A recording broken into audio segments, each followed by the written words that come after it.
జుబ్బుల bus స్టాండ్కి వెళ్ళి మా ఊరికి రాంపేటకు పోయే సూచన చేయండి. బస్సులు రాని బస్సులు వస్తే మేము వెళ్ళిపోతాం. అబ్బాయిలు ఇద్దరు అబ్బాయిలు అయ్యా.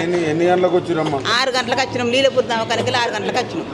15 రోజుల కోళ్ళ అన్నీ ఉన్నాము. దవాఖాన ఉండి ఇలా ఇంటికి పోతామని వచ్చినాం. హెల్త్ గురించి వచ్చిరా?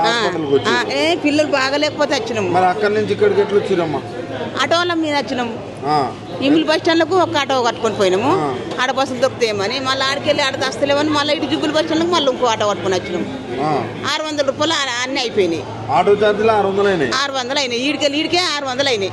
ఇప్పుడు ఎక్కడ దాకా పోవాలి మీరు? రామంపేటకు పోవాలి. ఏ బస్ కోసం వెయిట్ చేస్తారు? కామరెడ్డి పోయే బస్సు అయితే మా ఊరు రామంపేటలో అవుతుంది. నిజామాబాద్ పోయే బస్సు మా రామంపేటలో అవుతుంది.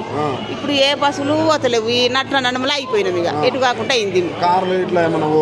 కార్లు 3000 అడుగుతారు. 3000 అడుగుతారు. మళ్ళా ఒక మనిషికి ఇంకో ఆయన వచ్చిండు 350 300. మేము ముగ్గురం ఉన్నాము. 350 350 తీసుకుంటారట. ఎన్ని అవుతాయి? 350 350. ఎంతమంది ఉన్నారు మీరు? ముగ్గురం ఉన్నాం. నా కొడుకు, మా కోడలు, నేను. 1100 దాకా అవుతాను. మరి ఇప్పుడు మా దగ్గర పైసలే లేవు. రూపాయలు లేదు. ఎట్లమ్మా మరి? ఎట్లా చేస్తాం?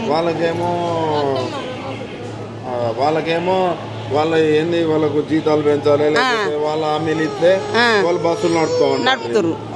ఇప్పుడు మేము ఎట్లా చేస్తాము? ఎట్లా పోతాము? ఇంత టైం అవుతుంది. పిల్లలు చూడు. ఎన్ని గంటలకు వచ్చిరాం? 6 గంటలకు వచ్చినాం. పొద్దుగాల 6 గంటలకు వచ్చినాం. 10 అయిపోయిందా? 10 అయిపోయింది. అయిపోయింది 10. ఇంత టైం అయింది. 2 అబ్బాయిలు. వీళ్ళకు మంచినీళ్ళు లేకపోయే కొందామంటే 30 రూపాయలకు ఒక డబ్బా. అన్నం లేదు, ఏం లేదు, చాయ్ తాగలేదు. అంత ఆగమాగం అవుతుంది. ఏం తినలేదు. ఇంకా మేము ఏం తినలేదు. ఇబ్బంది పడుతున్నాం.